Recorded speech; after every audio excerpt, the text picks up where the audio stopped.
making a run at it, aren't you? Rolling up a stake and going to Vegas. Welcome to the #1 poker radio show in the world.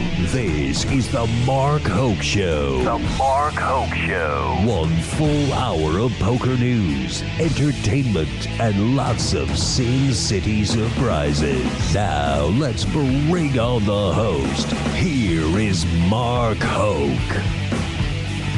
I don't think we're getting away with an hour tonight. All-American Dave Girls rolling up. Great job. I miss you guys. I miss you. I never get to see you like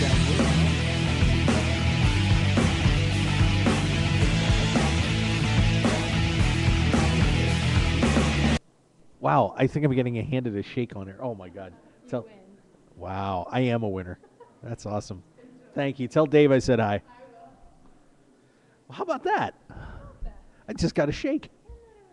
Boom. All-American Dave. If you're down here at the World Series and you want to eat well and nutritiously, check out All-American Dave. They're out back, down by the Amazon room, down the hallway, out the door. Yeah, big stuff. You can't miss them. And they got a basketball hoop out there, too. I could go out and embarrass myself, but I got a shake. All right. Score one for Hokamania right there. You got to love it.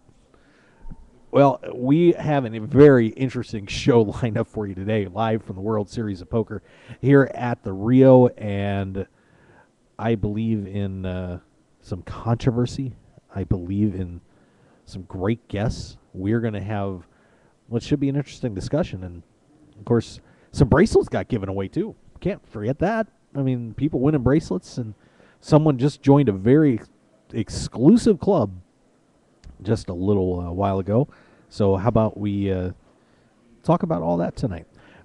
I want to get our guests on the show. I'm keeping one of these guys up super late. I feel kind of bad for him. Not that he's not used to being up late. But we have two gentlemen here who are quite experienced in the field of running tournaments and setting up prize pools and doing everything that the World Series has to do and going through all of this, dealing with the controversy of the Colossus. How about we bring them on?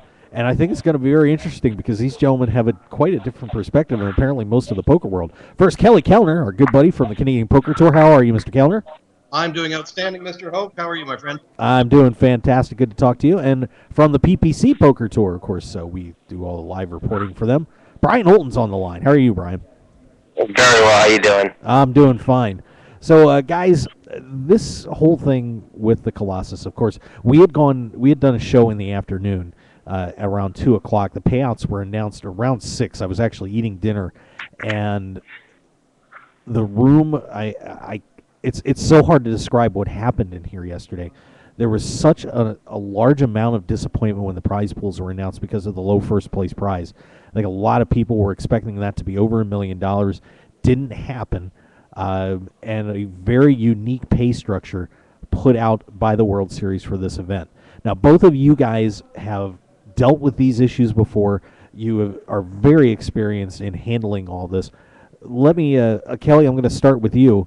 What was your take first on the reaction to what happened when the prize pools came out? Well, people are never happy. You always have somebody, I've been running poker tournaments for 12 years.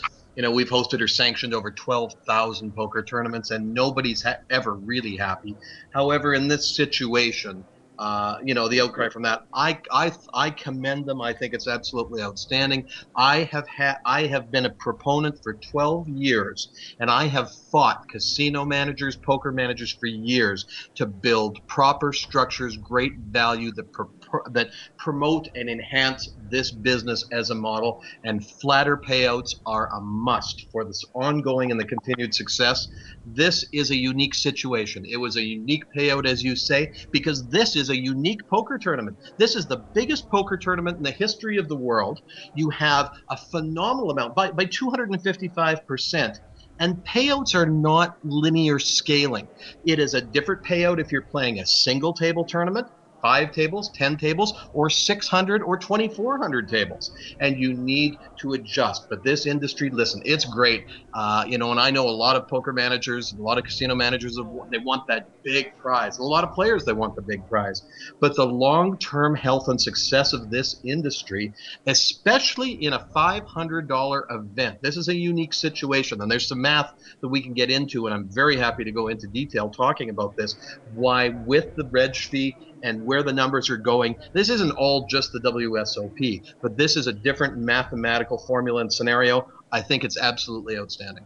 Okay, so Brian, let me get your take on this. You guys do some great events with the PPC Poker Tour. You've been doing this a while. What are your thoughts about what happened with this prize pool? I mean, of course, at the end of the day, everybody as a poker player is going to look at the numbers and go, oh my God, I cannot believe with an $11 million, almost $12 million prize pool, that first prize is 600 and change thousand, and 5.5% of the prize pool. But then when you look at it realistically, outside of the top 7-8 players, nobody's complaining. Everybody's complaining right now because they all think they're going to win $1.1 million. But in reality, you look at it and you go, outside of the top 7 spots on a graduated pay scale, going to your normal tournaments that aren't 24,000 entries, 22,000 players, you're going to have some sort of payout there where first is going to get that 10 to 12% range. I think that people, of course, instantly knee-jerk react to things, and of course with our the world social media, instantly want to put up their opinion on things without thinking things through. But at the end of the day, it's a brilliant move by the World Series of Poker for this particular tournament, because what it does is it takes probably $2 million in poker payouts that are back into the economy of Las Vegas as a in general for the rest of the World Series of Poker, and throughout the summer for all of the other stops as well. All the other casinos have got to be applauding this. All of the other tour operators and rooms have to be applauding this, because it means more people entering more events. If first prize gets another $500,000 and second prize gets another $300,000 and fourth and third prize gets another $200,000, that's realistically $1 million that's not getting recirculated back into the poker economy, at least anytime soon. And now that the fact that 100 spots are getting paid across the board, probably a few $100s to $1,000 or $2,000 more than they would have been paid.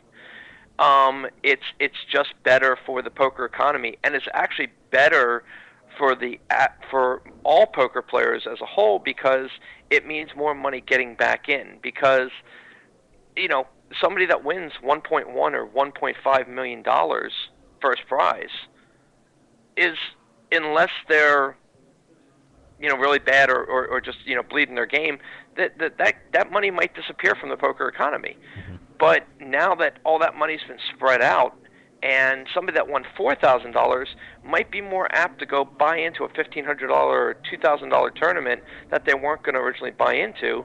But now that they're sort of free rolling their summer, and they're going to now go and punch another ticket and put that money back into an event that's going to boost up more of the prize pools for more tournaments. I think that was one thing that Ryan LaPlante, you guys may have heard of potentially. I think he's still in that Colossus right now, said to me right off the bat when on their first break when the players came out, was he really felt like one of the reasons that they set this up the way that they did was because they wanted to make sure the players had reasonable payouts enough that they could feel like, hey, you know what? Like if I finish 1,288th, I'm just looking at the list right now. You're going to pick up $2,315. So that's enough to look at it and say, well, I get my buy-in back, and if I want to, I can play another tournament. or Right. or I here or I can go out, and really I think that was I've been seeing a little bit more of that starting to trickle into social media, that everybody's kind of thinking, well, they set it up so they could get their money, but at the same time I definitely see your point that it is good for the poker community that money can go back in and get Well, the recirculated. thing is that, and the money's going out to the players no matter what. Whatever the prize pool amount is, the prize pool amount is. However it gets distributed is how it gets distributed. It's going to actually filter out to more players by flattening out the prize pool on something huge like this. Whereas if one first through fifth are getting, realistically 30%, 35% of the prize pool, and then the remaining, few thousand players are getting the remaining 65%. Well, that's not really pushing it back, and is good for the average poker player. Right. Not taking, people that talk about, what they raked and everything. The amount of logistics that go into this event are having a higher rake on something like this than, and I mean normally a 500 would it would be a 550, it would be 500 plus 50. They took an extra $15, which of course they also take care of their dealers and everything. The amount of manpower that they need for something like this is insane. Right. You figure a floor can handle 10 tables. You need 60 floors, and 2 or 500 plus dealers for each session, and the cost is astronomical. And what's funny is until the we heard a little bit of griping about the lines at certain points, but when you got 22 some odd thousand entries, that's going to happen. Right. But other than that, there was no complaints about anything with this tournament. The tournament was And- very well run. I mean, I played it, and I can tell you that being in there and listening to everybody, they did an outstanding job. There is no debating that They deserve whatsoever. every cent they made for how well that went, because that's a monumental task. Yeah. Sure. You talk about this. I've run tournaments in Vegas as well as other places. In Vegas, you're dealing with union labor. You're dealing with Yep, that maintenance is a good staff. point. You're dealing with insurance and infrastructure, and you're dealing with the fact that there's risk put up. You put up a $5 million guarantee. There is so much infrastructure, as Brian's saying. Their overhead is absolutely massive. And if they made a little bit of money on this, if they made a lot of money, good for them. I've a lot of people too complaining about the lineups at the end there. Well, listen, when you leave a hockey game or a football game, do you not think it's going to take you a little bit longer to get out of the parking lot, or do you leave, you've got to think through, and good for them to put just the concept and the whole entrepreneurship of coming up and holding something that's 250% bigger than the largest tournament the industry has ever seen. You know what? Hats off. I'm friends with Jason Boslaw there, looking at on Twitter, some of the behind the scenes, the logistics. You're dealing with 2 full shifts a day of 600 plus dealers that are qualified. And I haven't heard a lot. I've heard some complain, but that, labor is a nightmare with these events. Yep. Brian, your events, Yeah. Reba in there. It is a lot of work, and I think players need to appreciate that there's a lot of people behind the scenes that are putting a lot of heart, a lot of effort, a lot of infrastructure in. It's I think there's a lot of guys, like I said, there's a lot of whiners out there, a lot of people complaining, and Well, let me ask you guys this question, because when we look at the perception outside of this, and I'm just going to give you my viewpoint from, I was actually at the Plaza today working, so I got to talk to some average everyday poker players. I also have been in the room and I've been watching social media, and there is a lot of dissatisfaction out there about this. And one thing that a friend of mine a long time ago told me, that is, you are how you are perceived. And when you had the first place prize being what it was, and the rake being so much more, there was a real perception out there that the World Series ripped everybody off. the thing is, Mark. So, but the question is, how do you overcome that? I mean, you guys are giving some great reasons, but the average player isn't going to know that. So what do you do to get the word out to say, hey, take a look at this, take a look at that, try to understand it? I mean, and I think we're doing a good job here, but how do you overcome that average perception? Because that's what everybody is saying right now.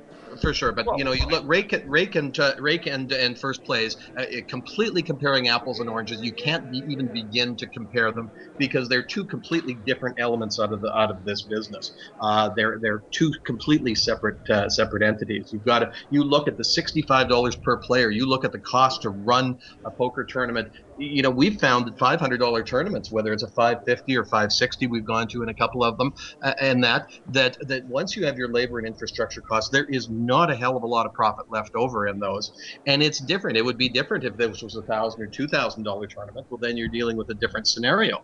But in the amount of revenue that's coming in, once you look at that, you can't. It just shows the naivety of people that don't really understand the economics of the back end of the poker model. But for players that are coming out of there in a tournament like this, a guy like you're saying, Mark, you look at a person that comes, 1,000th in this tournament, gets over $3,000, probably the biggest cashes of most of these people's careers. Mm-hmm. But you have now brought in so many more players. A lot of them probably very naive or new players, and a very, very soft field. Well, that's what these people that are out there, and a lot of the pros that are posting all of these things on this, is what you want. These are the players that you want to get in and promote and enhance, where you've now got 1,000 people that may have never even cashed before in a tournament that are in there, that are that have a great story to tell and are going back and create more incentive,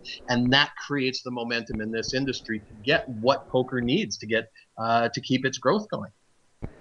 Yeah, and I think that when you look at a few different aspects of that, playing off of what Kelly succinctly put there, which is I think that when players step back from this and are going to get away from it, they're going to realize, wow, they had a great time. They played 2 days of poker of what's going to be a 4 or 5 day tournament. They played into the second day. They made it through their big first day. They bagged chips, and on the second day they got all the way down to 700th place, and they got $5,000 for a $565 buy-in tournament. Exactly. Wow, that's pretty sweet. Yeah. Where can I sign up for that? And they're gonna, in retrospect, look at that and go, man, that was a really well done tournament. This was really awesome.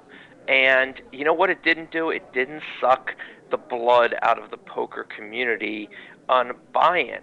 It was a $565 buy-in, a very affordable price point for these players to come in and play, and really drew in that 99 percentile of poker players out there that want to take a shot at the big dream and can't afford to get into the main event, the $10,000 buy-ins and stuff like that. They got into this event. First prize is almost $700,000 for a $565 buy-in. Life-changing kind of money for the average player. And then you also look at the fact that you got guys like you see Antonio Sfondieri and guys like that are entering into this field. You see pictures, players posting up on social media. Oh, look who's at this table. Oh, look who's at this table. Oh, look who's over here. Guys that would have never, ever, ever touched a $565 buy-in.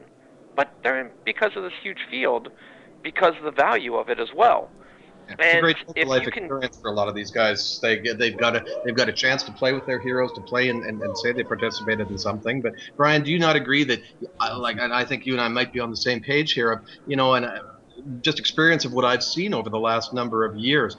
I think we have to, as leaders in this industry, redefine these payout models, flatten them out. I see so many tournaments now, like these chops. You're playing down, and at the final table, when you have a top-heavy tournament, you're completely taking the integrity out of the game of poker because everybody comes and it's like, well, let's start final table, 12 players left. Let's start talking chop, chop, chop.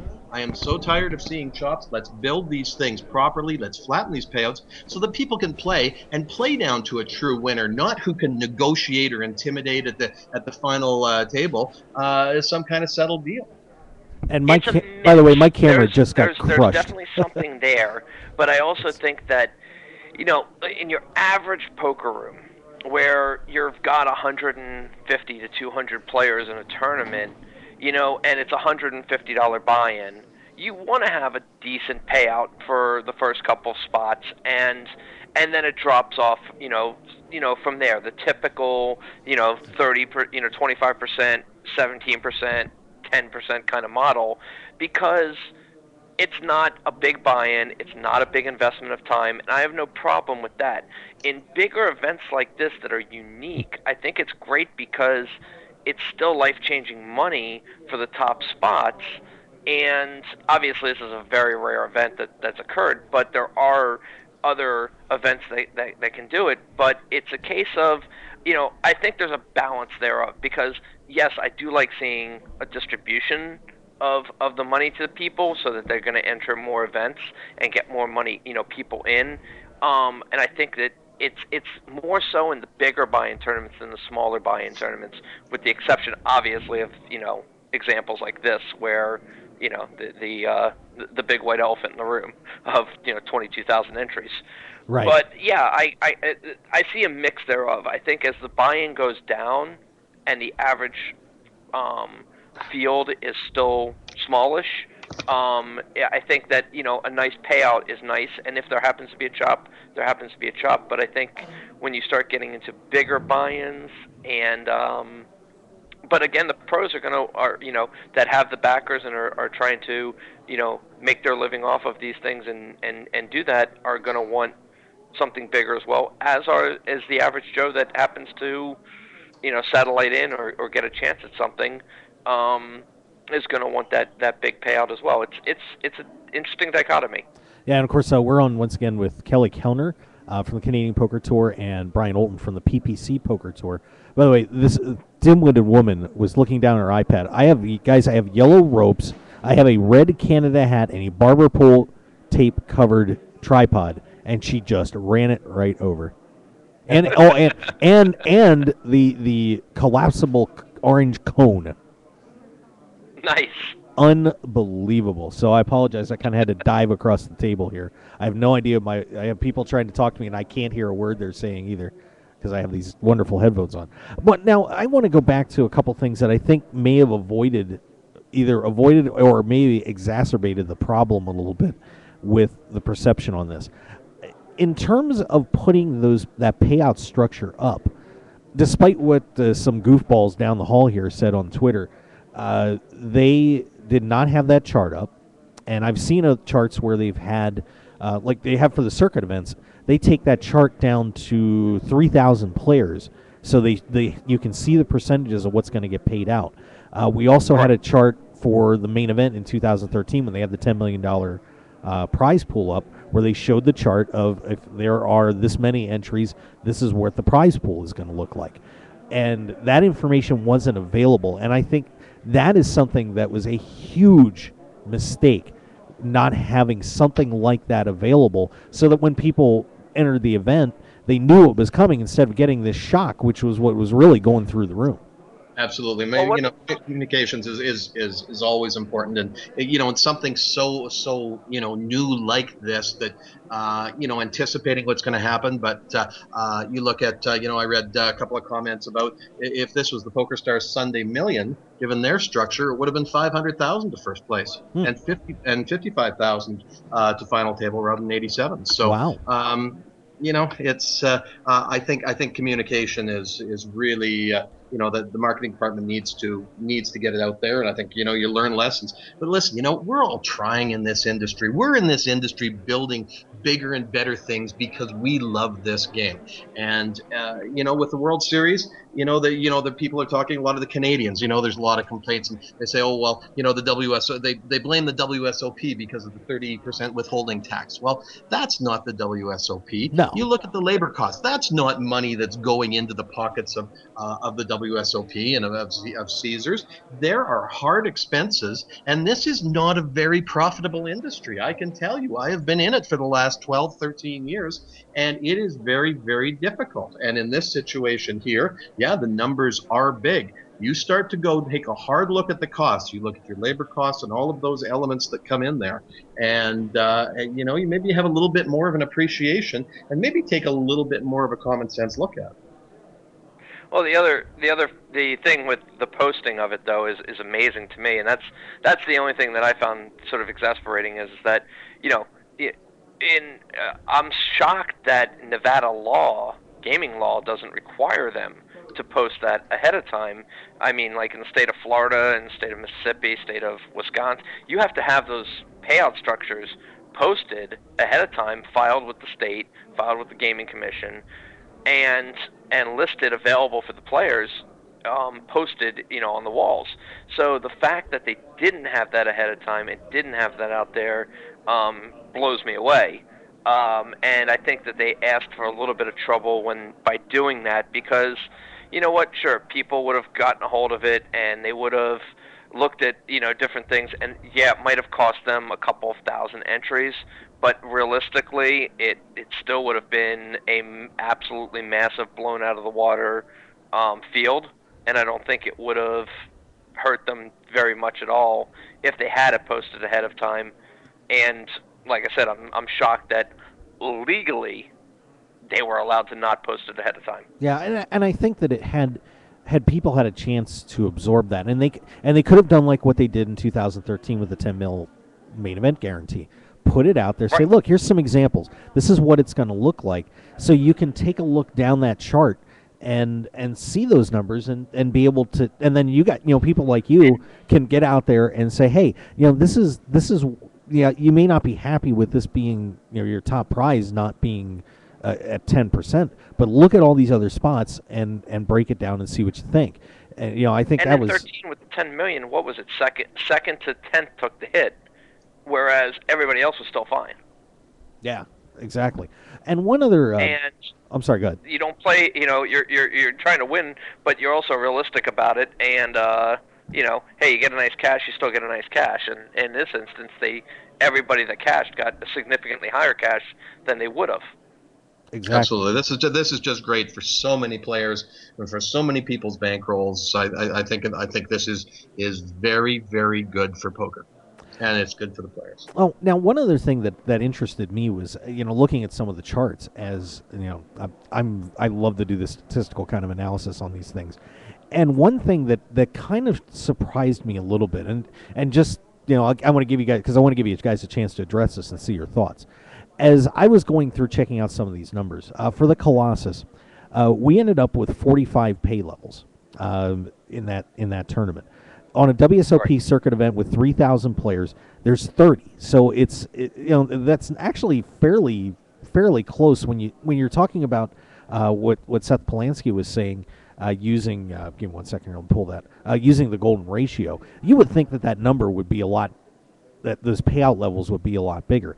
And then in the main event, when they were showing those breakdowns where they had the 2013 main event, and they had 7201 on that. Shoot, I lost that number unfortunately, but I think it was in about the same level. I think it was about 30 payouts. So I was kind of surprised when Seth said, "Well, we just plugged the numbers in," and Seth Polanski from World Series said, "We just plugged the numbers in." And that's where it came out. But I'm not sure if that does that seem like the case to you guys? I'm curious to get your thoughts, because I was talking to somebody else about this too, and they said something just didn't skew right. So do you think? No, the algorithm itself, I think needs to be addressed and all that. I personally absolutely do not like these massive blocks, even 100 to 198. If you come 198th versus 100 and get the same amount of money, and listen, it is a pain in the ass, but we've spent the countless hours spending trying to make numbers work and payouts and make people happy and make them linear, and this whole scaling model. There's got to be a better mousetrap in here to do this. I think there should be definitely a lot more levels to give you some incentive and to be a little bit more strategic. But these big blocks, like in the online tournaments too, I find that very frustrating. I don't like it. And someday up here, when I run a tournament that's got 10,000 people, I'm going to make damn sure that we have lots of levels. There you go. Well, I look at it. I look at crunch the numbers. I mean, I rolled out the percentages. You're looking at for 2161 to 2241, it was 0.00009797086 was the percentage of the overall prize pool. So 1/10,000th of a percent, was and you start looking at all of these pay structures as they go, and realistically, I mean, they're going up in increments of there's $90, there's $80, there's $90, there's $110. There's these increments that they're going up. Realistically, if you're going to shrink them down in something in this massive scale, and like a PokerStars and those things, which we don't get to play here in the U.S., you look at these types of things, they've got to be large groups in reality, because otherwise you're talking about going up $10 and $20 and $40 in these little tiny increments, because if you're going to flatten it out like that, there's only so much it can go up, and realistically, I would rather play in a large group, and instead of going up $10 or $20 or $30, and then I get to a point where I go up to $90 or $100 up, it's again, it's as you go, I just look at it personally as it's going to have to be those big chunks on something this large when you're paying 2,300 people in that aspect. You're going to have large clumps of players. Well, do you think that that Seth Plansky, when he made his statement, talking about the golden ratios, do you think that's a mistake to pull that card out? Because, like I said, you guys, like you guys said, they really did have to chunk this up. So it really, if you plug that into that equation and broke it down, it wouldn't even come close to what it would realistically be. So is that a mistake to pull that card out and say, look, we plugged it in, this is the way it came out, and that was it? You know what? Whenever you give information, it's almost always a mistake. Good point. I mean, because you're never going to please people when you're giving out information, and the more information and background sometimes that you give, the more people are going to critique it and dissect it, and then 2 weeks from now, nobody's going to remember it. And so you know what? Sometimes we have our structures, we have our things. Here's what they are, and then here's put it out ahead of time. Then if you're going to put things out, which they should have. But other than that, to keep going in deeper and deeper depth of explanation, it's the more people are going to look at continuing the conversation and driving it into the ground, as opposed to, hey, it was a great event, everybody had a wonderful time, and some guy turned or a woman turned $565 into almost $700,000. Yeah, I got a couple comments in the chat box, by the way, from Lawmeister, and this was one that came up quite a bit that I did see. $565 tourney earns $600K. Quote, stop bitching. Yes, exactly. The administration and slow down and play there would be small with smaller grouping of payouts would be counterproductive to the game. Yeah, and that would be a logistical issue, because obviously you're going to have a lot of payouts happening once. I mean, so many people busted out so fast when the bubble hit. That would have been very difficult to follow that chart. And that's kind of again why these guys have to be commended. And sure, it's nice to sit here and criticize and complain and pick everything apart. You know what? These are good guys that are running this tournament. These guys are busting their ass to make this work and give the players something so unique in this industry that, this massive fallout and everybody's so repulsed and, oh my God, it's the worst thing ever. Come on, get a break. Everybody's trying real hard, and I think players got to lighten up and take a little bit of a different look at it. And you know what? I think the next year, if they ran this thing exactly the same way, it is going to it's going to have the same number of players or more, because I know guys like me, we got a ton of Canadian listeners. I got my buddy Derek up in Yukon. We've got Jody in Edmonton, and we've got the girl Cheryl and Amanda sitting in the hot tub in Calgary. All of them telling me they're going to come and play this event next year, because this is what it's all about.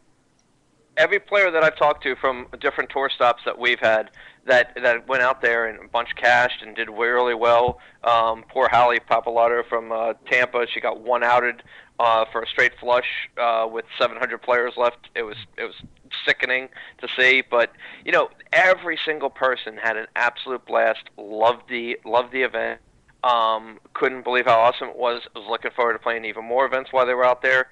And it's a case of, I think they hit an absolute home run on this. I think it's terrific. It's great for the poker economy, as opposed to a $5,000 or $10,000 buy-in, $10 million guarantee kind of thing. I think that this is something that really worked great, and the players loved, and it worked great in this situation. With the mass of the population coming out there anyway to the desert for the World Series. But, like we said, people responding and knee-jerk reactions.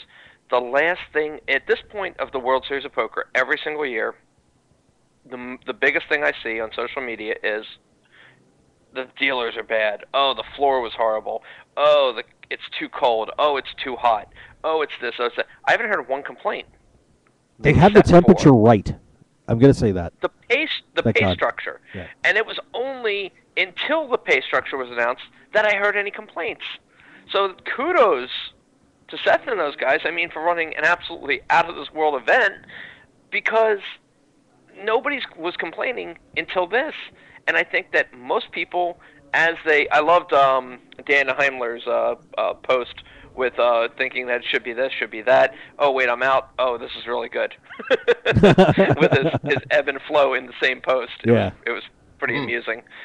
And I can understand, the top pros, the traveling pros that are, living off of their successes are gonna want these big hits. They're gonna want, but you know what? The flatter structure and something like this, they know it's a minefield to get through. It's right. Bingo to get through this field. So you know what? A flatter structure and getting $4,000 for 700th place, or 700th place, is a hell of a lot better than getting $2,000 for 700th place.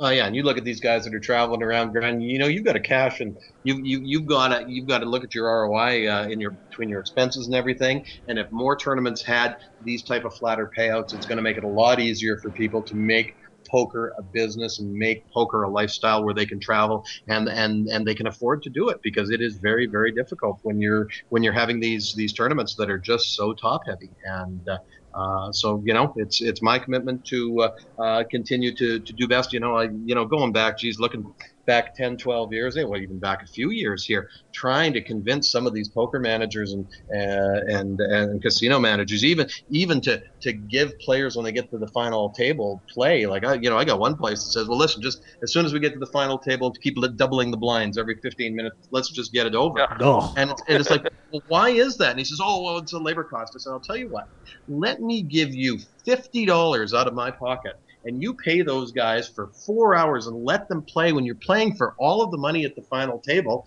and have some integrity into this tournament and that. And it's so, we've fought, and everybody's got their own opinions on everything that different people and I myself have done right and wrong. But I'll tell you what, there's been a lot of good people have fought to get this industry and to get payouts and structures to where this industry is making more sense. Because and Brian, you probably run into this, Mark, you see it as well too. A lot, poker in terms of the perception from casino managers. How many times have you heard a guy saying, oh yeah, well, if we could shut our poker room down and put in high limit slots, we'd do it in a second. And should even places, River Cree up in Edmonton, they actually did it. And so we've got to work hard, and we have to educate these players so people don't make all these off the cuff statements and have unrealistic expectations, and realize exactly how good this is. Yeah, fascinating discussion, guys. So let me ask you this: what do we learn from this now? Now this event is over. We've seen all the good and all the bad side of it that came out of it.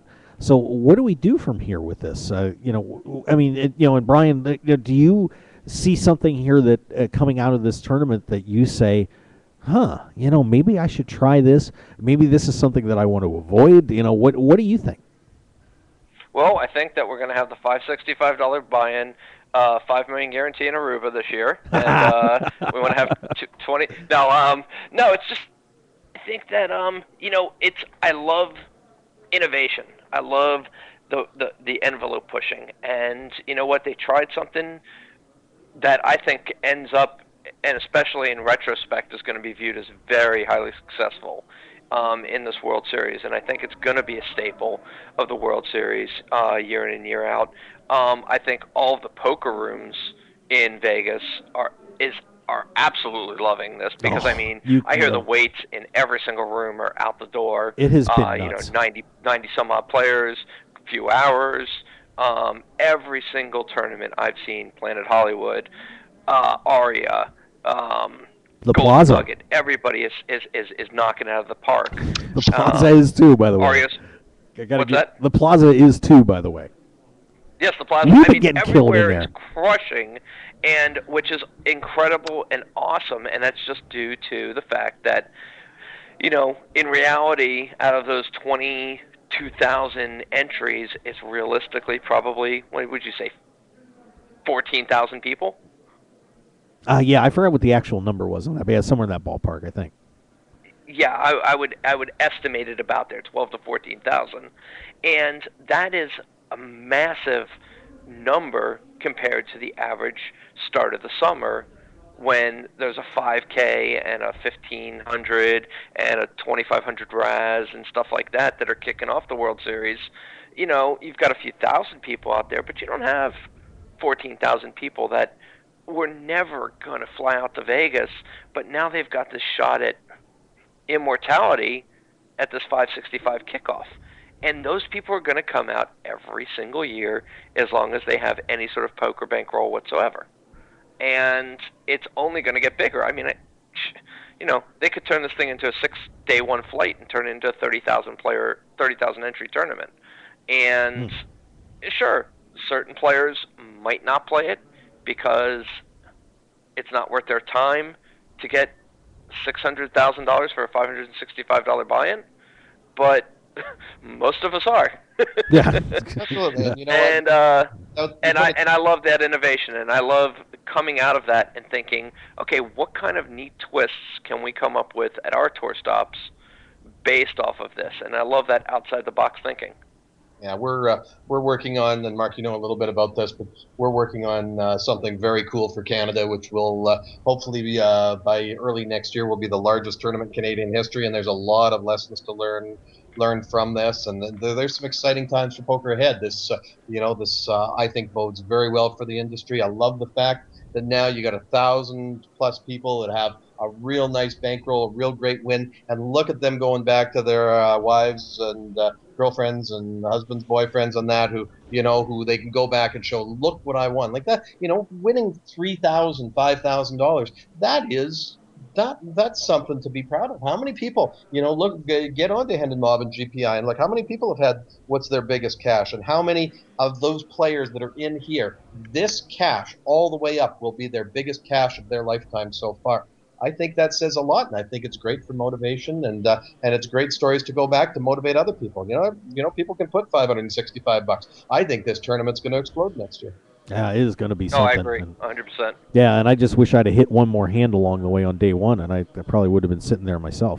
Well, I'll tell you what, I'm Mark, very a little sad. more if you come out, and I know when you go to Aruba, and I'll probably come down there as well with a big crew this year. We're going to come down, and we're going to give you some lessons, Mark, because we've heard a little bit about how you play. And in fact, maybe with your daughter's permission, we'll get Chad Holloway to sit down with you and give you a few pointers. Wow. We'll get you up to Canada, because you can come up here and bring all your friends. You can come up here and play when you're 18 years old. So there you go. And I saw, listening to your wife there. She says you act like you're 18. Wow, Kelly, you are a real asshole. You know that? I love you, Mark. I gotta tell you something. I just think that you are so good for poker, for the industry, and I feel so much better about myself after I talk to you every time. Wow. Okay, well, there you go. Kelly Keltner, everybody. Oh, man. I don't even know what to say after that. Yeah, but I tell you, I mean, I think a fascinating discussion for you guys. I mean, this was very enlightening to me, too, to hear a lot of your backgrounds on this and what you thought about how this all went down. And I hope people are going to listen to this, because I think they're going to get a great perspective on what really took place here. And, I think you have some very convincing arguments. So it's a great job, fellas. Well, thanks thank you. Nice. Thanks for having us. Yeah, it's great to be able to share. There's there's a lot of us in this industry. There's a lot of very interesting stories that you don't know when you get these guarantees up. I'm still paying off a loan from 2006 when we had the very first televised Canadian Open, and we were $265,000 short with an hour to go when we ran down. Thanks very much to my parents for coming down and throwing the money to bring back because AGLC was going to cancel the tournament. There's so many things that people don't know what goes into the risk behind this, and so there's a lot more to this poker industry than the player base. The player base knows, and Brian, congratulations to you and all your success. And I got to tell you something, everybody that's listening, I encourage you guys to go and check out that Aruba tournament, and that's going to be a good one. We got some exciting stuff coming up in Canada as well, and let's all support poker. Let's talk good about the industry in a constructive way, and let's give positive feedback rather than sitting back there and being a bitcher and whiner and complaining about how bad it is. Be proactive and be a positive force. It's a very great time to be a poker player, and with the opportunities that players have with different groups all trying to come out with really good stuff. And, it's a case of, and, I've seen people go, well, this really reiterates it's a business. Yes, it is a business. And none of us are doing this for a charity, but we're also trying to provide the, like when we put our stuff out there, we try to come up with the best blind structures and formats for our players based off of being both operators but also being players, and coming up with these things and always looking and dissecting and coming up with what's going to give the best bang for the buck. And sure, it's not going to please everybody. You can never do that.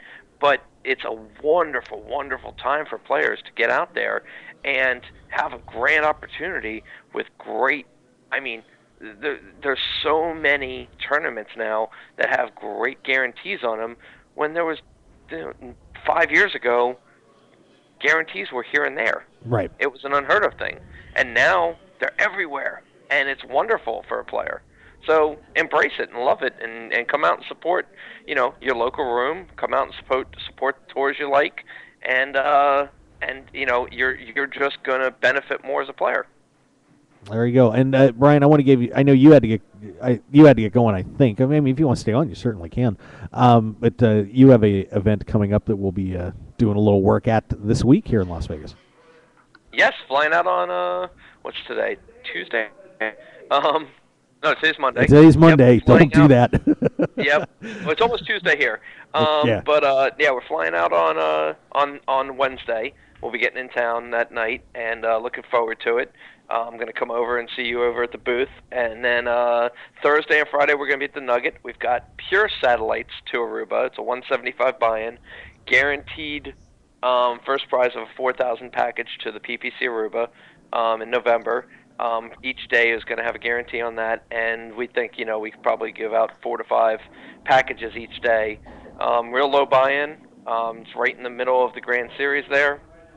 And, and we're going to do some meetings while we're out there with a couple rooms, and hopefully bring out a series again to Las Vegas before before our event down in Aruba, our World Championship. But, looking forward to it. Can't wait to get out there. And then we'll be back out again for the TDA at the end of June. There you go. So, guys, if you want to get information on that, go to ppcpokertour.com, and hopefully we'll see you all over at the Golden Nugget for a couple of days and sending some people to Aruba. It's going to be fun. Yeah. Yes. And I'll be wearing my suit, so you got to come see me. Oh God. Well, that's the way it goes, I guess. All right. Well, Brian, I'll let you go. Kelly, did you want to stay on? Because we got a lot of news and stuff to go through too. If you want to hang out. Kelly, did we lose Kelly? I think we lost Kelly. All right. Well, I'll see if I can find him again. Okay. All right, guys. Well, hey, I want to thank you so much. I appreciate it. Great discussion about the Colossus and breaking down the business side of things. That was fantastic. So thank you, fellas, for calling in. We do appreciate it. Thanks very much. Okay. There's Kelly. Kelly, you going to stay on then?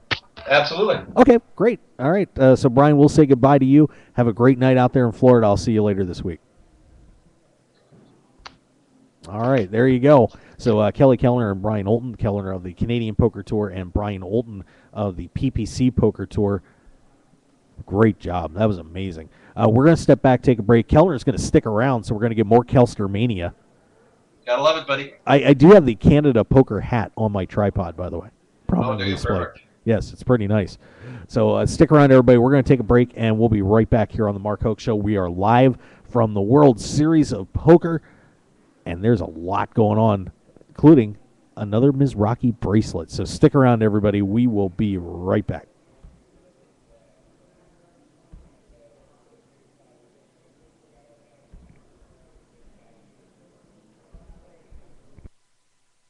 I'm here with two-time WSOP bracelet winner Rep Porter. Rep, you just launched a new poker training site, thepokeracademy.com. What's one tip you can give to players that will immediately improve their game? I would say that if you're not currently using your chips as weapons to win other chips, you need to start doing that. One great way to do that is to raise more frequently pre-flop when it's folded to you in the cutoff or on the button. You should be opening with 40 to 70% of your hands depending on the tournament situation. You'll find that you win the blinds and antes pre-flop at a very high rate. And even if one of your opponents calls you, you'll still have chances to win the spot. Sometimes you'll make a hand, and other times you'll be able to win the spot with a simple continuation bet.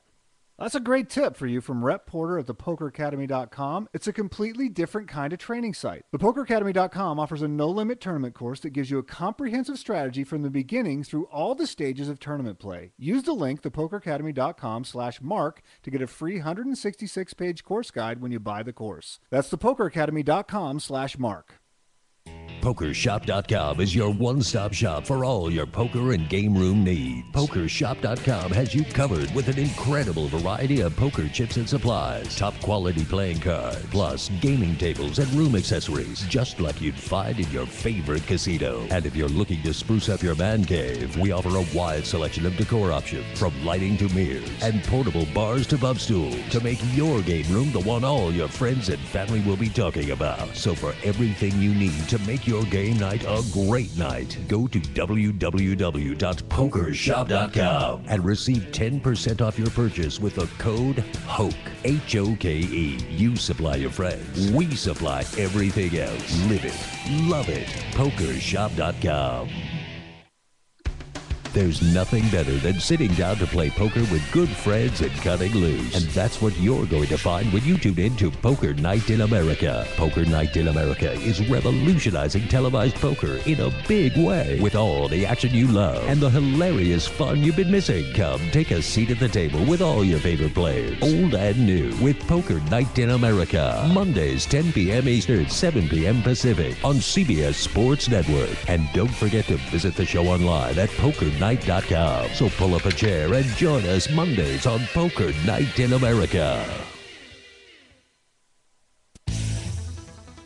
Join us for the PPC Poker Tour stop right here in Las Vegas at the Golden Nugget for the PPC Golden Nugget Aruba Satellites, June 4th and 5th. Event starts both nights at 5 p.m. with a $175 buy-in and a guaranteed $4,000 PPC Aruba World Championship package up for grabs both nights. So come on out for the PPC Poker Tour at the Golden Nugget Las Vegas, June 4th and 5th, and check out the PPC Poker Tour stops at ppcpokertour.com. See you at the Golden Nugget for the PPC Poker Tour.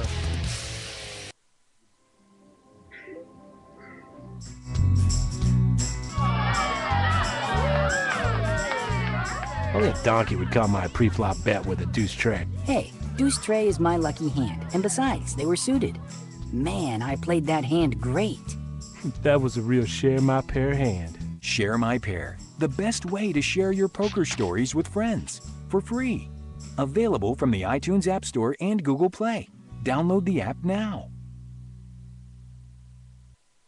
Heads up, everyone. It's time for the ABC Chinese Poker App Tip of the Day. Always double check for 5s and 10s before you set your hand. A 5 or a 10 is needed to complete every possible straight, so make sure you aren't shutting yourself out by misplacing those key cards at the start of the hand. Leaving the door open to as many hand possibilities as you can will lead to big points and lots of winning sessions. Want to get in on the Chinese poker action with over 1 million games played every week? Download the ABC Chinese Poker app on your iPhone or iPad today. From Vegas to Miami and all over the world, it's the #1 Chinese poker app, ABC Chinese Poker. Want more of The Mark Hoke Show? Then follow us on Twitter at Mark Hoke Show and like our Facebook page at The Mark Hoke Show for show news and outstanding poker content from around the world. Plus, enjoy the show anytime by subscribing to our podcasts on iTunes or at markhokeshow.podbean.com. We're even on your mobile phone at markhokeshow.podbean.com/mobile. Thanks for listening and being a part of The Mark Hoke Show. Now, let's return to The Mark Hoke Show. The Mark Hoke Show. Here again, your host, Mark Hoke.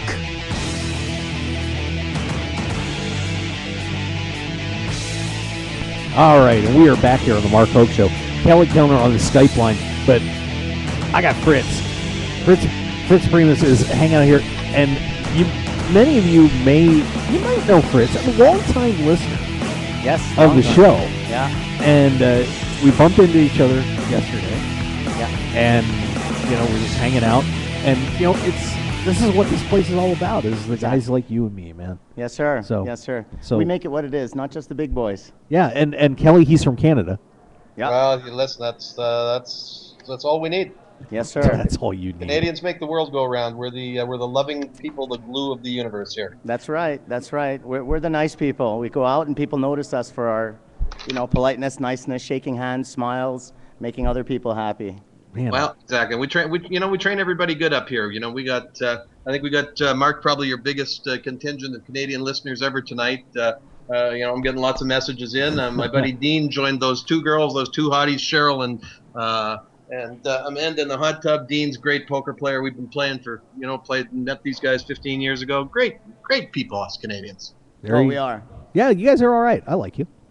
You're like like those little white dots on the snow caps. You just make it a little extra special. Yeah, we try. Oh my God. Well, Fritz, talk about your World Series experience. What were you doing down here? I'm here. I played the Colossus. I'm going to play the Millionaire Maker, and I like the cash tables. That's what I do. There's a lot of good action everywhere. If not here, because there's 1,000 people waiting list. In all of the other casinos, it's just jamming everywhere. So there's every level, there's every game. I get into some good PLO games. Last night I went down with Donna down to the Horseshoe. It was packed. Mm-hmm. It was packed. Every level. We stayed there a few hours. This morning I think Donna went out there to play some seven deuce triple draw. I was supposed to go, but I was a little hungover, so. All right. Yeah, I was very hungover, so I didn't make it. But we should catch up with her here again. And I can't wait for the Millionaire Maker. See if I can make myself a millionaire. There you go. I mean, God, this is so much going on. We got the Millionaire Maker this weekend, the Monster Stack the week after that. Right. I mean, wow, it's going to be a fun couple of weeks here at the World Series of Poker. As a just normal everyday player, your perspective on the Colossus tournament, the payouts, and I know we had a pretty long discussion about it, but just from your sitting in the room, what'd you think? I feel exactly like the feeling was when they announced the payouts. It was like a groan. It was like everybody was, and it's just it was a stunning thing to hear I just can't believe that you're going to be playing 25,000 players, and the prize pool is the millions of dollars, and not even 1 million to first. It's just a little bit saddening, I feel maybe that I don't know what was said before because I was on my way here, but I feel maybe the payouts should be given out beforehand. Yeah, exactly. We talked about that. Right. Yeah, because when you do look at it, as we were talking about, there was a lot of balance, and people were able to pick up a nice little cash, most of the rest of the way down. But I think that first number just shocked everybody so badly because a normal payout structure, you're looking at 10 to 14%. Correct. But they do that a lot online, for, I guess it's, in order to have more people playing all the time and they catch more people with rake. But, I just don't feel that the World Series is a place for that. I feel that if you're coming to the World Series, you're here to make money. And, if you're going to only make $1,000 or $2,000 in a cash in a $25,000 event, it's not really worth your while. You have to pay your hotel, you have to pay your food. You come down here to make a good sum of money. You want to make, tens and $20,000-$30,000 in the lower end too, getting paid a little bit over $1,000 is just not worth it. You're playing all those days, it's you're making less than $500 a day, you know what I mean? Right. Yeah, it's a good point. So, yeah. But how about the tournament itself? I mean, did you enjoy it? I mean, it was. I thought it was incredibly well run. But oh, it was. It was. I found. I thought there was going to be big lineups. I thought there was going to be a lot more hassles for the players.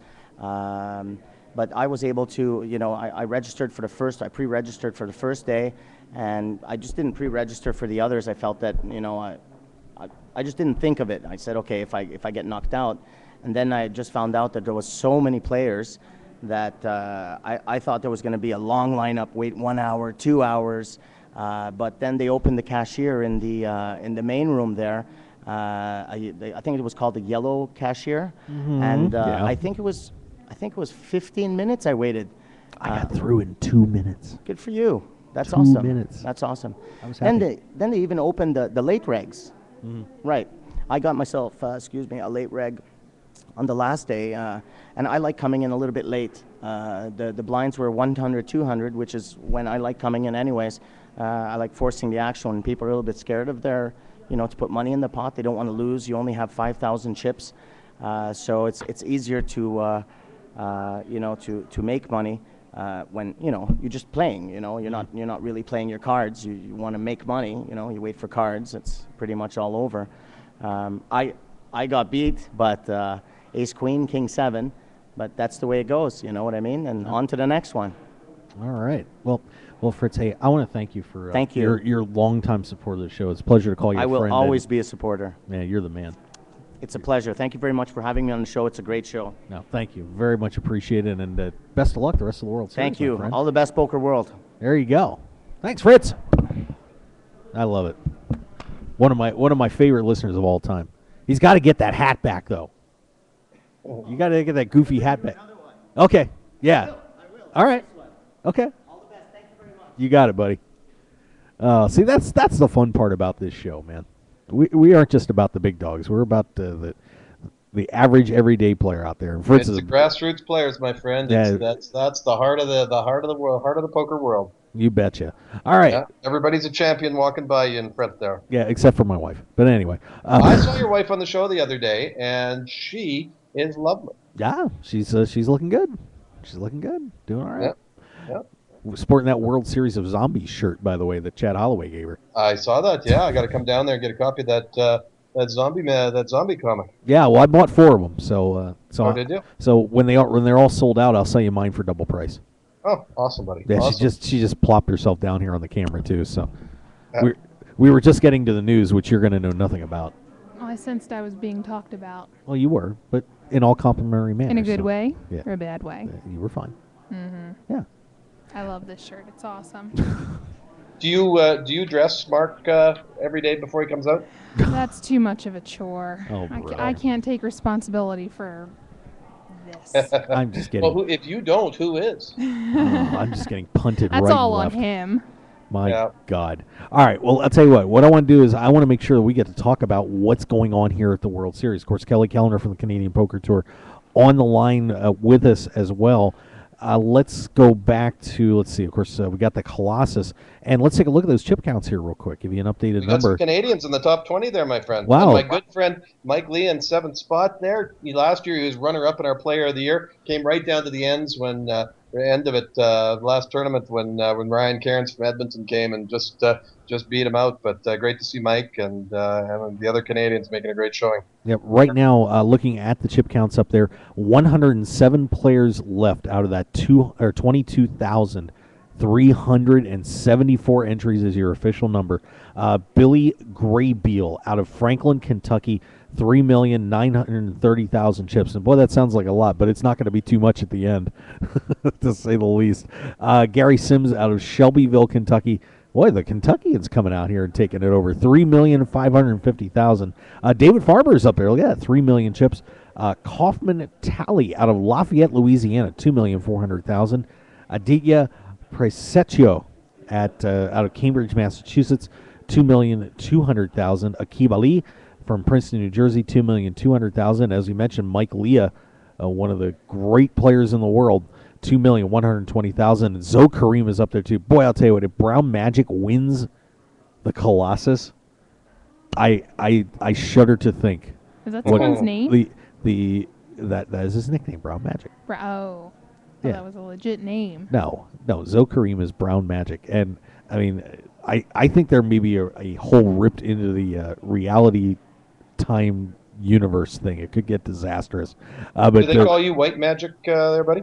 I think they call me like Stay Puft Magic right now.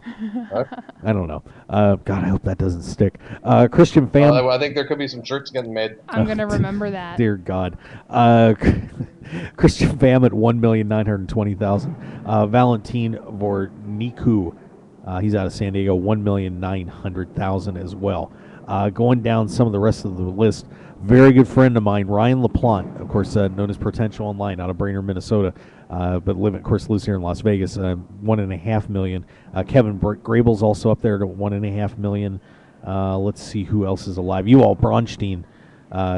Wow, and it looks like he just got crushed on the last level, at least according to the stats up there. But he's at 1.2. John Racner's still in the field. Looking good. Let's keep going down here just to see some notable names in the list. Jessica Dawley is still alive. Of course, you saw her on Poker Night in America with one of our great sponsors, which you can watch at 10 p.m.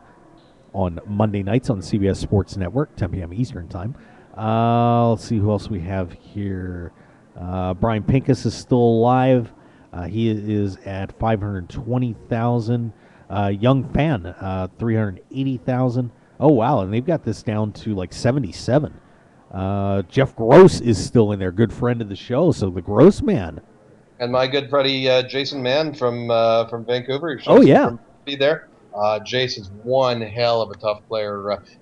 Ended up he went heads up and got beat by the Golden Boy Dan Nadima in our high roller event at the Spring Showdown last summer. Yeah, and Jason Mann, of course, had a deep run in the World Series a couple of years ago too. Let's see who else is here. Yeah, I'm sorry, I went right over Jason. I apologize to all of Canada. My bad. Okay, buy us a beer, you'll be okay. Yeah, and some of the other recent bust out. Lee Watkinson was knocked out in 83rd place. Jeremy Osmus out in 86th. Let's see who else we got here.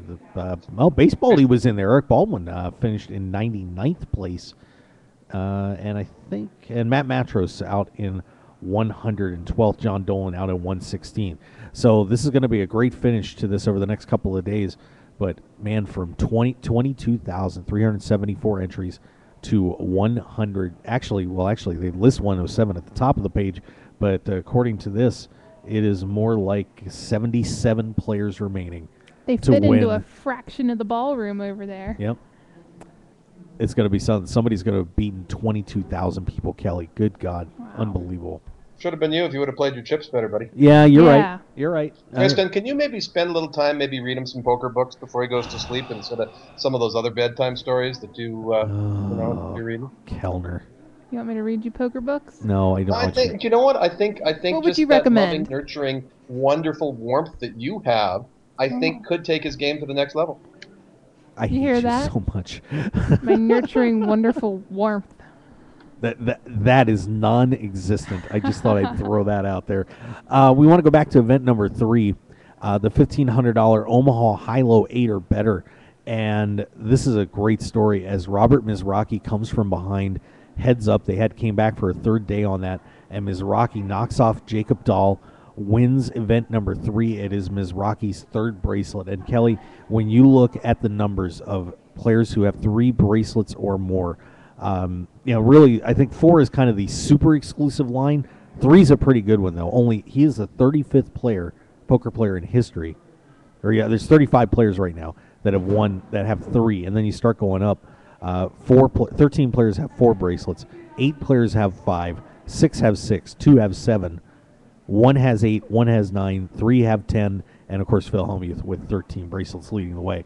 So, but more than the individual accomplishment is look at the family and look at the legacy of that family that is continuing to grow and develop, and with many years to play. Let's talk about just how that's come together. It's just a tremendous story to have one family and like that have those kind of results. It's absolutely awe-filled. It's tremendous. Yeah, and of course now he has the same amount of bracelets as his brother Mike.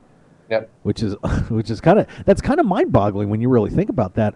But Robert's place. I mean, with Robert being so quiet. I mean, he's not an outgoing guy like Michael is. Michael's everywhere. Robert has always been really the quietest one of the group, and now this really propels him, at least in World Series history, into a fairly exclusive stratosphere. And one more bracelet, and people may be talking about Robert Mizrachi as one of the best of all time. I mean, he's been an incredible player for so long, and it's very exciting to see him bring home another bracelet, and this time in the Omaha, where he and that entire Mizrachi clan are so dangerous. I would not want to play them in mixed games. It's just bad. Absolutely. Yeah, well, like you say there, having the same amount of bracelets, which is kind of like you and I and our brotherly love we have for each other, and you and I both have the same number of bracelets as well. So yeah, that competition is right in there. That works for me. Event number 6, the $1,000 Hyper Hold'em. And by the way, and no offense, I hate criticizing anybody that does the same thing that I do. But guys, could you have come up with a better headline than John Redding plays it fast and furious? Oh my God! Come on. I've never even used. I People were paid yes, to write that. I know. But congratulations to John Redding, who wins event number 6, that $1,000 Hyper Hold'em. A lot of players really enjoyed that event. I think it was 20-minute blinds for first day, and then I think they went 30 minutes the rest of the way. But a pretty wild tournament there. But John Redding walks out of there from Rochester, Minnesota, with his first World Series of Poker bracelet. As let me get my results up here. It's a differently posted story. Got to get used to all that.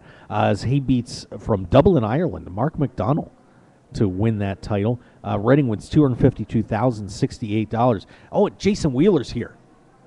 Jason, do you want to come on the show real quick? You got a second? Hey, let's get Jason Wheeler in here, man.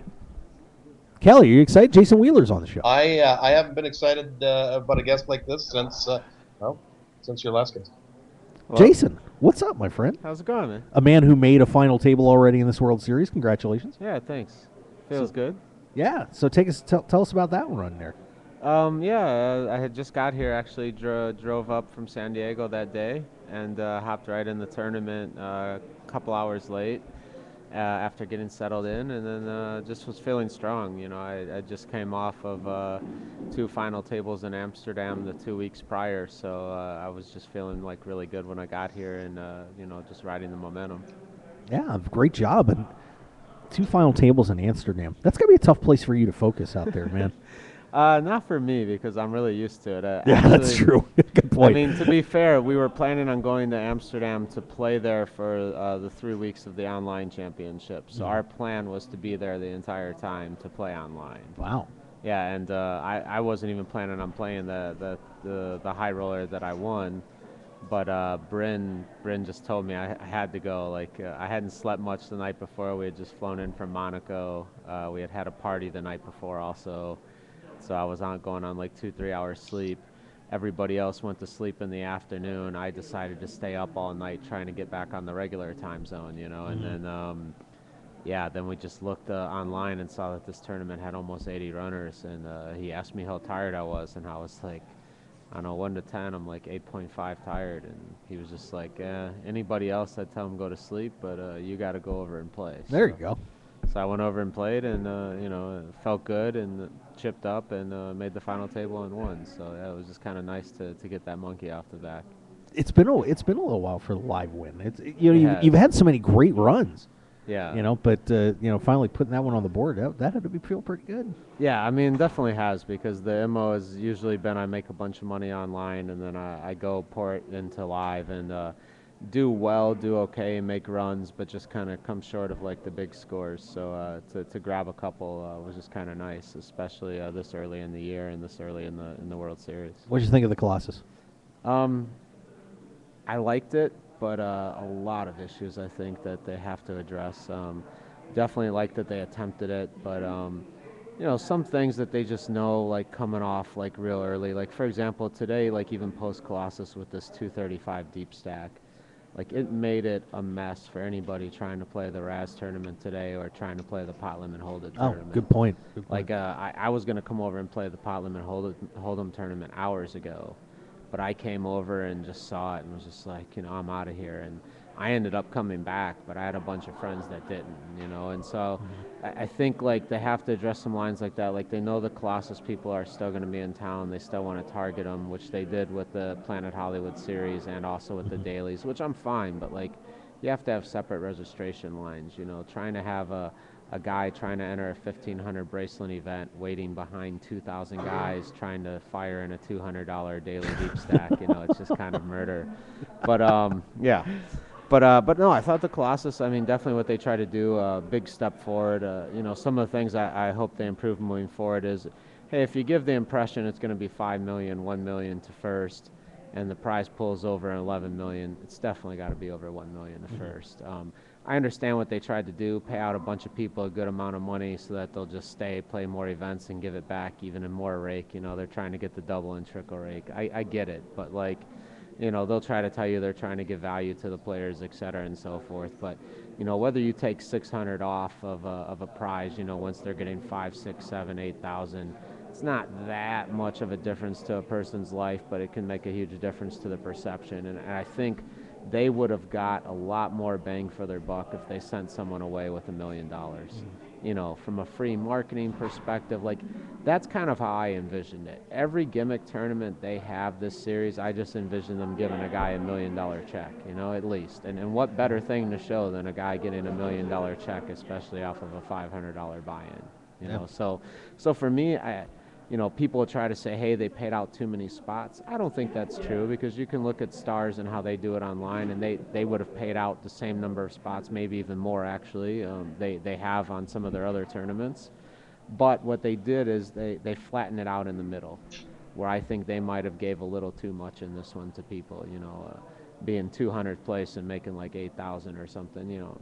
Take another 1,000 off, throw it up top or whatever. I don't think it makes a huge difference overall. That if that guy's truly a casual guy, if he just turned his 500 into 7K, he's still stoked. You know, yeah, good point. I don't think it makes such a difference there, but I think from like a perception standpoint, you know, it would have went a lot further way if they had given $1 million at first. But with that said, getting 24,000 people in here, you know, amazing. I'm pretty happy about that. I definitely think they have to work on the registration aspects, like with the waves that they had, because what they did was they allowed everybody to register, and then for all the waves, you know, all 4 flights. And then if you didn't show up or whatever, they'd pull the stack out, or if you bagged and you put your name, they'd try to pull your ticket out. But they never had like a line back open to like open those queue of to seats refill to those people. seats. Yeah. They let those seats sit. And so what you had is you had a lot of guys that came in at 200, 400 blinds, you know, with 15 bigs or something, who could have came in at 100, 200. You know, nobody's saying they could have sat down at the start. We get it. But they could have sat down at 100, 200, you know, 75, 150, 153, something that gives them more of a chance, you know. Which was the case with me. I ended up having 2 bullets, but I was deep in the 5K, so I didn't go over to the last minute to try to get in. Both of my waves were very late waves where I came in both times with 200, 400.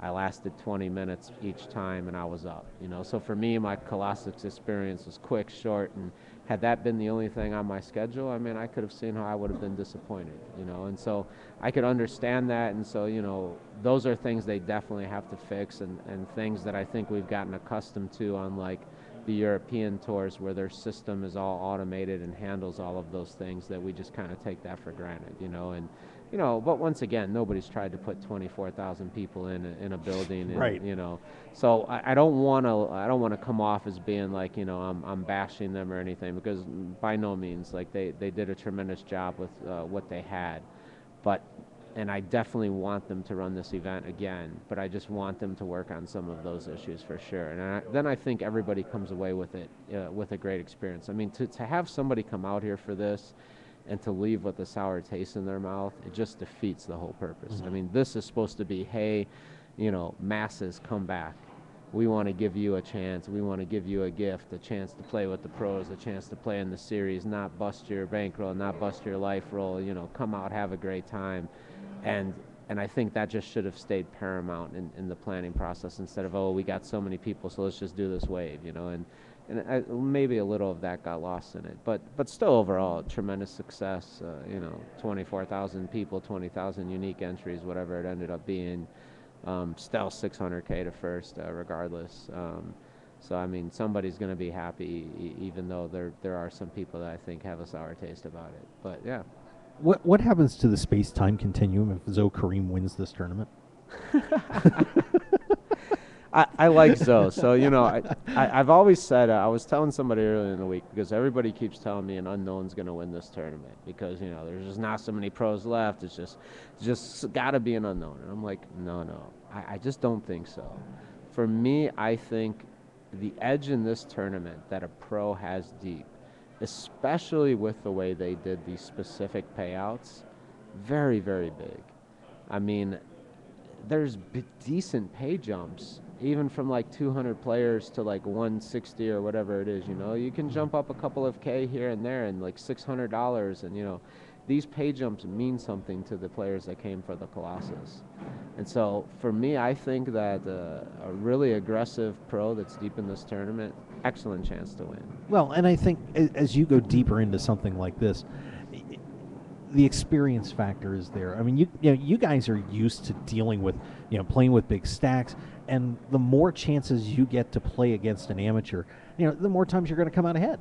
I mean, that's just the way it is. So as you're blasting your way through 5 days of a tournament, you're used to doing this. They're not. Yeah, and not only that, but I might have lost 20 grand last month. So for me, if I make $800 more or 1,500 more, I'm still 20 grand down from last month. It's for me, it's a different mindset. So I'm trying to win, and I think a lot of these guys, they value the pay jumps as well, and so they can be pushed around in ways that they wouldn't normally be in some of these tournaments because it's such a big difference. A guy that pays $1,500, he's a little bit more accustomed to these things. But, it's like the same thing with these dailies. I mean, these dailies get real serious when there's 2-3 tables left because they're paying for $60K. The one today is $60,000 up top. And to somebody that paid $200 just to come down here to, like, play a game, this is life-changing money, And unfortunately, deep in a tournament, if you're thinking about that, that's a disadvantage for you. And that's why I think it's very hard in those types of tournaments, unless you've been in these spots many times, to make that dissociation. You're always thinking like, oh, now it's 8,000. This changes my life in this way. Now it's 11,000. And 3 more people, the big jump. And I think those things lead it to a pro probably winning this tournament. Of course, variance makes it unlikely, but I wouldn't be really surprised if Zoe or Leah or one of those guys, Ty Kenny is still in, Bryn's brother, a guy that gets very overlooked because he just keeps his head down, comes out, plays all the smaller buy-in events, but he final tabled World Poker in LA last year and took, I think, 3rd in that one. And, he's been taught by his brother for years. So he's another guy that doesn't have as many chips as both of those guys, but if he chips up, he could definitely take the tournament down as well. So why I think it's better if a complete unknown wins, and I'm happy if one of those guys wins as well. I tend to think a pro is going to take it down. I really do. Yeah, well, it's going to be a great finish. I mean, we were down to 77 players just a little while ago, so going to be awesome the next couple of days. What events on your calendar are you looking forward to? I mean, there's a lot of new tournaments in this World Series. What's on your docket that you're really excited about? I mean, to be honest with you, I hadn't really looked at everything prior to coming because, I've just been playing. I just came off the European swing, and then we went right into the online championships, while at the same time the World Poker Tour was going on in Amsterdam. I mean, I literally came home to California for 48 hours, and then I was here. So wow. I didn't even know, for example, that we got more chips this year. I showed up to the 5K. I'm shitting you not. I showed up to the 5K. I sit down at the table, and I'm counting my stack, and I'm like, did they give me too many chips? Like, is there a mistake? And then I look around, and I see everybody else has 25,000. So I actually asked the guy next to me, I'm like, what's starting? And they go, 25K. And they go, it's 5X this year. And I'm like, really? That's incredible. Because I was already feeling amazing before I got here, like knowing that it's like more turbo-y, you go out a lot more with the old structure, you know. And now I hear you get 5X starting stack. I mean, I'm like, good luck pulling my confidence out of the sky now, you know, like, because it's deeper, and that means you don't have to gamble as much, and I think it benefits you know, the amateurs that have patience and pick their spots well as benefits you know, the professional guy that also picks his spots well. And so you know, it's a lot harder to knock me out now because you can't just take me out in one flip, you know, unless it's a really big one. And so now I have to lose 2 flips or 2 big hands, you know, and so I think a lot of people are not ready for the change. I don't think people really understand the impact and like how many 12 to 13 hour days you're going to be putting in on like a daily basis. You know, I came out here not planning to go out so much, not planning to party. You know, every day I'm like, what is the tournament I'm playing today? And if I bust that, what's the backup? Now, I'm sometimes so much in a fog, I don't know what the tournament is until that day. But I find out every day when I wake up, all right, what's the tournament today? And then what's the backup if I bust, you know? And that's just it. And then I go and play the 12 hours, you know, and make sure I'm eating well and doing the things to keep yourself sharp, you know? And I think this year specifically, you're going to see a lot of burnout like week 3, week 4, because people are just not going to be used to these hours. It's going to be a change for them. Yeah, people are used to coming in, turboing up or turboing out, you know, and it's going to be different this year. Yeah, that is something that you notice when you go through these events, at least until now when the chip stacks got, you know, pushed up, is, you know, everybody kind of comes in, they get into the 1500 or the pros, like, you know, like you guys, and just, you know, it's like, you know what, I'll flip for it, and if I don't, screw it, I'll just play later this afternoon. And that actually is, you know, that's a great point, that's changed now. Yeah, you can't do that now. I mean, you honestly can unless you're coming really late to the event. Now you have to play, you know, and there's a lot of guys who can't play patient, and that's why they show up late, because then they can justify to their backer, hey, I didn't punt because I only had 23 bigs when I got it in with my 9s. Because if the guy got it in for 65 bigs with the 9s, he's punting, you know? Right. So, like, yeah, there's a lot of guys that fall into that category that now are kind of in this, oh, I have to play poker again, you know, I have to play patient for hours. And so, yeah, it really benefits the people that are paying attention to all that, and the people that are prepared to play a lot of poker. Unfortunately, I think this doesn't benefit like a lot of older people that like to play, because the hours are just very terror on their body, and as well as on you know, just physically and mentally to be focused for that many hours, you know. And I think we even saw that in the 5K a little bit with the one gentleman that made the deep run, the businessman. You know, when he actually busted, he turned to me and Bryn, and he was like, man, I don't know how you guys do this. It's just so many hours for me, you know. And I think that is, you know, it's a side effect of it, but the benefits far outweigh the detriments. Overall, I think it's better for the fish, for the recreational players, for the casual players, and for the pros. It's just for the economy as a whole, because it gives people more of a chance. You can play patient if you want to. You can still gamble if you want to. There's still plenty of spots to gamble. The blinds still get up. I mean, you're still busting a lot of the times on day one. Let's be fair. It's still the same situation where you don't make as many day twos, but you have to plan on probably 30 to 40% more day twos this year. You know, something in that category, you know, depending on your style of play, etc. But like, you can expect a definite effect of the chip increase for sure. There you go. Well, of course, so we're hoping to see you at more final tables at this year's World Series of Poker.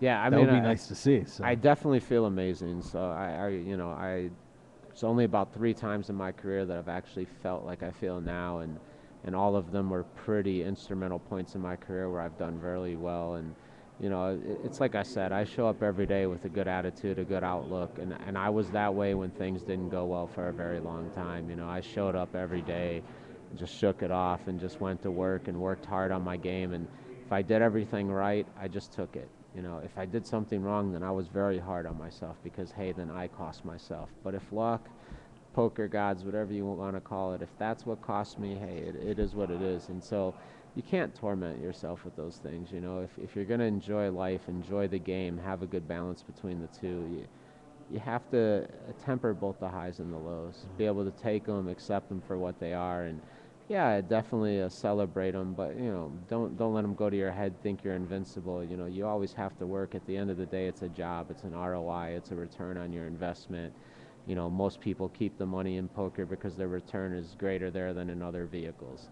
But the end game's always to do so well that you can take money out of poker and diversify and always make sure you're doing well. You know, it's always the end game. So, you know, for me, yeah, I like bracelets, I like trophies, I like to win, I like the competition, but I think at the end of the day, it's also money in the bank, you know, and the way I feel this year, you know, if I make a final table, I feel like I'm always the man to beat. You know, I'm riding a confidence, I feel like my game is exactly where I want it to be, and, you know, I don't even look at table draws anymore, to be honest. I just show up. I figure, look, I'm not the one, they're not the ones I have to worry about. They have to worry about me. There you go. And that's the attitude I take Nice. when I sit down. And yeah, you know, when I sit down, I look and see who they are, check the stack sizes. If I don't know them, I'll look them up. I'm not lazy by any means, but you know, it's just the confidence I have when I sit down now. And I think you have to be that way. You have to be sure that you're doing the right things.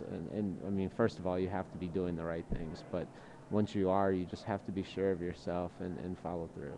And so, yeah, I like my chances this year, and if I make some more final tables, definitely look to close one. There you go. Well, we'd love to see it, Jason. I wish you all the best. Thanks Yeah, for thanks so stopping much. over, No brother. I problem. do Thanks for appreciate it. having me, man. Good luck to you. Yeah, thanks, bro. Yeah, See you next time. yeah, bring that bracelet over here when you win it, all right? Yeah, we'll definitely do that. There you go. Jason Wheeler stopping by, everybody. Yeah, you too, buddy. Always good to talk to Jason. Great guy and, you know, fantastic player. You know, I one of those kids that could end up being one of the great superstars of the future. Not that he isn't already, but man, I just really admire his game a lot. He is talented. All right, let's step back. We'll take another break, and we come back. We'll have a couple more tournaments. We didn't even get into the rest of the news here yet. We got to tournament event 6 and stopped. So let's step back and take one more break, and we'll be right back here on the Mark Hoke Show. We're live from the World Series of Poker. Hopefully Kelly Keller's computer will be back in line soon, and we'll get him on the show too. So stick around, everybody. We will be right back.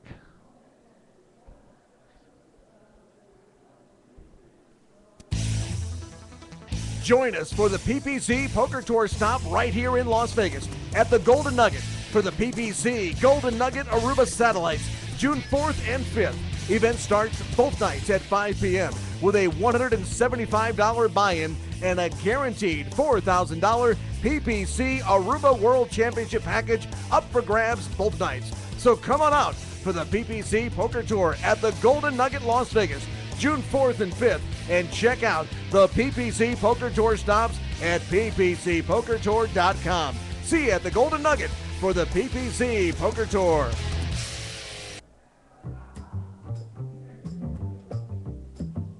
Nevada poker players, it's time to get in the game with the Nevada Poker League. Play for free to win cash at every location, plus you also can win poker cruises and even a $10,000 World Series of Poker main event seat. It's a great way to play poker at no risk, make new friends, and build up your poker bankroll. The Nevada Poker League is never closed and is running games 7 days a week at a location near you. So what are you waiting for? Visit the NevadaPokerLeague.com right now for all the info. Don't wait. Play poker for free and cash in today with your friends at the Nevada Poker League.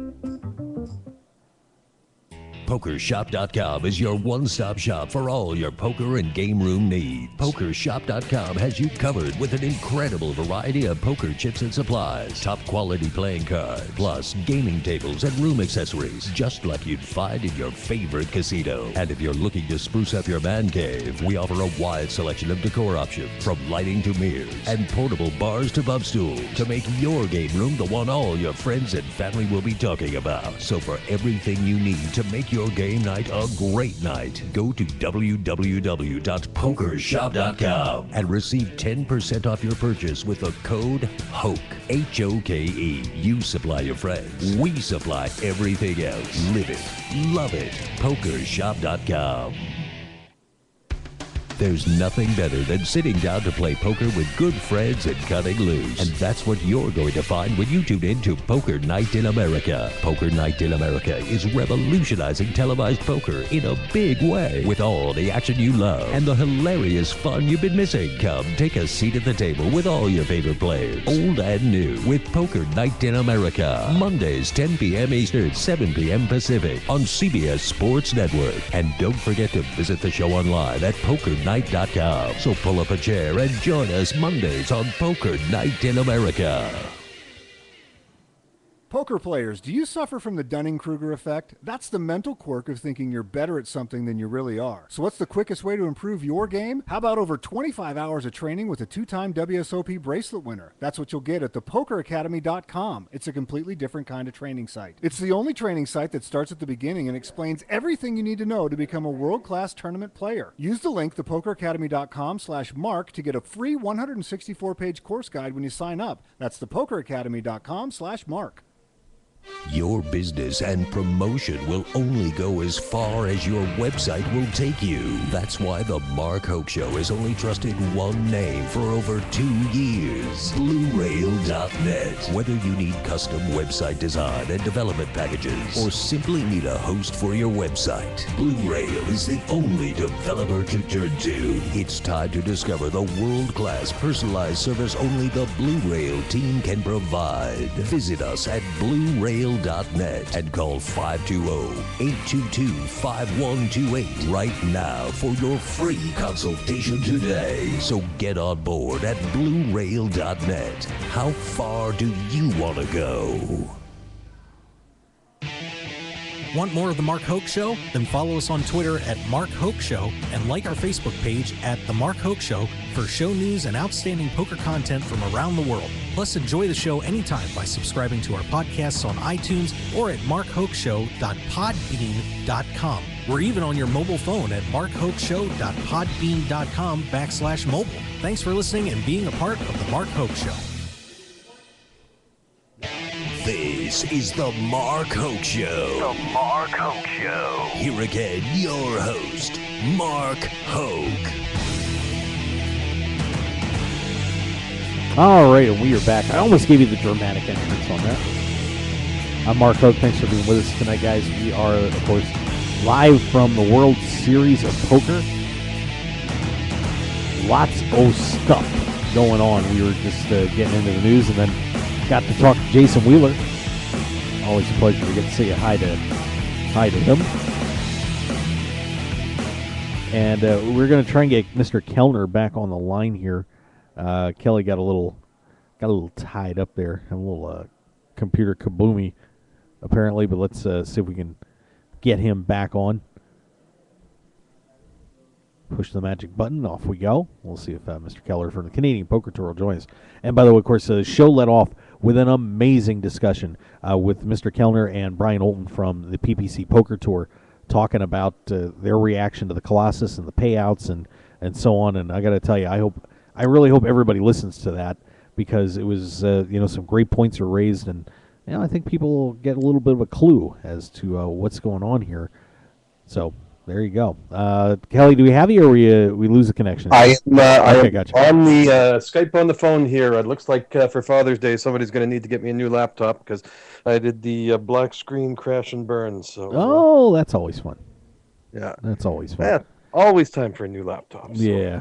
Well, I'll tell you what. Before we get to the rest of the World Series news, I do have to make sure that we, plug a few people here real quick, because we have some terrific sponsors. We really put this together at the last minute, because honestly, I wasn't really planning on doing having a setup down here at all until about a week ago. That's another story, but we won't get into that.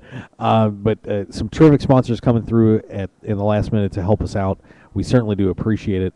And of course, Mark Hoke Show, we are going to be here just about daily from the World Series of Poker. Of course, we're also on KSHP 1400 AM in Las Vegas and KSHP.com. Wednesdays at 5 p.m. Pacific, 8 p.m. Eastern, so make sure you join us there on the Mark Hoke Show for all those great times. Hey, Rep Porter, the man behind PokerAcademy.com, is still alive in that Raz tournament. or the Deuce 7 lowball tournament, excuse me. And of course, you want to learn from the best. Hey, go to thepokeracademy.com /Mark, and you get a free 166-page course guide when you sign up. How about that? That's pretty cool. So go to pokeracademy.com. Good friends at ABC Chinese Poker. Download that for your iPhone or iPad today. It's my favorite game on my phone, Kelly. I can't put the damn thing down.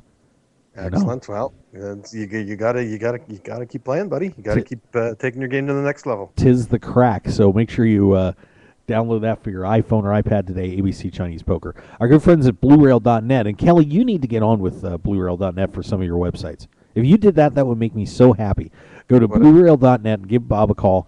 Bob Lusk, our web guy, he is amazing. Love him to death, and you will too. Make sure you guys go to BlueRail.net. And, of course, the PPC Poker Tour, they are invading Las Vegas here this week. Got a couple of big Aruba satellites at the Golden Nugget on the 4th and 5th. Come on out for your chance to play in the Aruba World Championships and events all over the United States. Come on down. And they're going to be in Ho Chunk, so all your Canadian friends can come down, Kelly. Go to ppcpokertour.com today and get involved in that and trying to get your way to Aruba. Good friends at Poker. Aruba tournament's going to be awesome, Mark. We're going to have a lot of fun down there this year. It's going to be sexy. Pokershop.com, 10% off with the code HOKE. All your supplies, and we're going to be doing some giveaways, it looks like, with them too.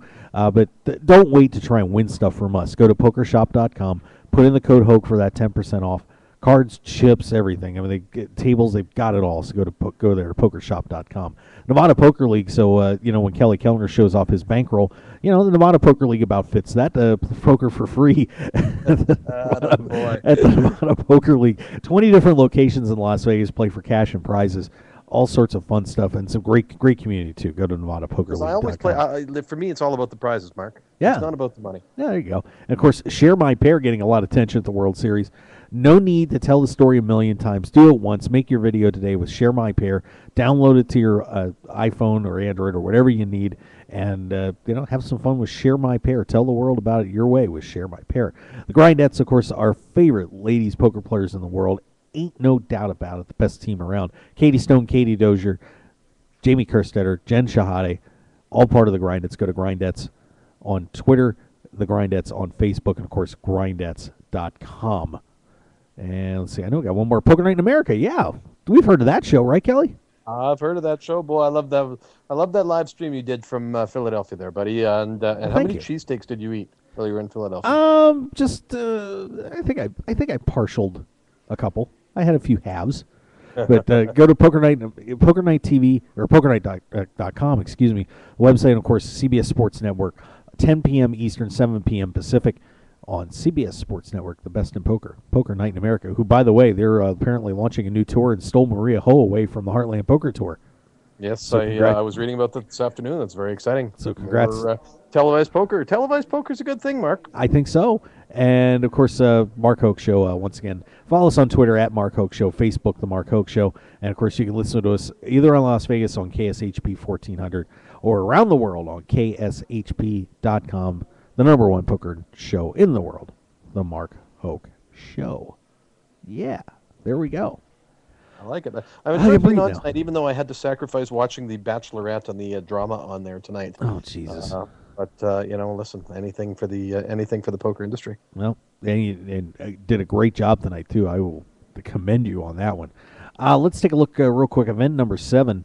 And I know Rep was pretty excited about this one. Of course, Rep of PokerAcademy.com. You go to PokerAcademy.com/Mark. And we got these great cards up here, too. All the information about Poker Academy. You can pick those up. $10,000 limit, deuce to 7, triple draw, low ball championship. God, that's so hard to say. Yeah, it is. 18 players. Let me just do a fast refresh on this real quick. And it is still listed 18 players. I think they're on break. James Obst out of Adelaide, Australia, leading the way, 325,000 chips. And actually, they have him listed a tie with Scott Seaver, who I just saw coming down to the Poker Kitchen. Boy, Seaver just knows how to win these big events. Seaver out of Las Vegas, of course, 325,000. Greg Mueller, what a shock. It's a mixed game, and Greg Mueller's in the mix, too. He's one of those guys. Every all the way. Listen, Greg and I have been friends he was there, supported our very, very first tournament, our very first big televised tournament we had, our 5K Heads Up Championship. So love to see Greg grab another bracelet here this year. And he's had so many deep runs in these mixed game events, and there he is again, 285,000. Maximilian Casal at 260. Paul Volpe hanging around again. Of course, we remember Paul last year. I'm sorry I'm forgetting the discipline that he did it, but of course knocked off Rast, Mercier, and Negreanu to win a bracelet last year in one of the sickest final tables you're ever going to see. So Volpe's right there. Rep Porter is in there as well in sixth right now, 223,000. Ismail Bojang, that guy's always around too. I've got to meet him. He's always on the leaderboards here at the World Series. You got to get him on the show here. If he wins that bracelet, he's got to be your next guest. Yeah, we'll see if we can grab him. Calvin Anderson there in eighth. Phil Galfond is there in ninth. Bruno Fatuzzi, Brandon Delnano, Vyacheslav Zhukov. That's the master of the cash here at the World Series. Listen, in 12th, Tuan Lee, Mark Gregorich, Shunjiro Uchida, Craig Hartman, Scott Clements on a short stack there, along with Alan Richardson. So those guys. Mark Gregorich, haven't heard his name for a while. Yeah, I knocked him out of the LA Poker Championships, my very first WPT $10,000 buy-in, and I jammed queens. He had aces, nice little queen of hearts right on the turn. Well, hopefully that won't happen to him this time. But but a pretty exciting final 18 players in that one. $1,500 pot limit Hold'em tournament, event number 8. That got underway today. They are down to 216 players. Right now, the man who gets to do the screenshot as the leader of this event is Michael Liebgorin out of Paris, France. 66,000. Boy, they put some tough names up for me to start on this one. Ajay Bhatnagar out of Fremont, California, 62.5. Christine Kirch, 61. Antonio Sfondiari. Boy, that's weird. They say he lost 536,000 chips this level. I don't think that happened. But Antonio Sfondiari up there, Corey Wetzel, Frank Kirkpatrick, Galen Hall in there, saw him a little while ago, and Jonathan Duhamel listed in 10th. So there you go. That's event number 8. Event number 9 is also underway. The $1,500 Raz, my personal favorite. Yeah. You play a little Raz, do you? Oh, I like Raz. When I don't think I'd want to play it as a full bracelet event. But they have just got it. They're listing 168 entries. Mark Provenzano out of Melrose Park, Illinois, 23,500. Ilan Schwartz, and he's always dangerous in these games too. Schwartz at 19,000. James Woods is up to 18. So James Woods, who already final tabled an event in this World Series and did it in the shootout, which is pretty impressive. I heard you say this the other day. Couldn't agree with you more. That is a tough event. You gotta play. You gotta knock out those whole tables. Look at this tough one. Look at this guy.